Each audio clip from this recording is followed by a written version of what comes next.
আসসালামু আলাইকুম বন্ধুরা, কাঁচা আম মাখাবো এখন। অনেক টেস্টি, টক টক ঝাল ঝাল।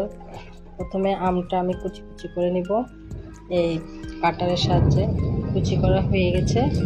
এখন শুকনো মরিচ পুড়ে এতে দিয়ে দিচ্ছি। যে যেমন ঝাল খেতে পছন্দ করো তেমন মরিচ দিবে। শুকনো মরিচের ফ্লেভারটা অন্যরকম, অনেক মজা। এখন একটু লবণ দিয়ে দিব। এখন সবকিছু একসাথে মিশিয়ে নিব ভালোভাবে। মরিচটা ভালো করে মিক্স করতে হবে। এখন মাখা শেষ, একটু টেস্ট করে দেখি কেমন হয়েছে।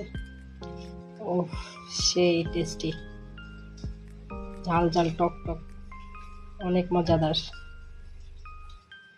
সবাই ট্রাই করবে কিন্তু বন্ধুরা।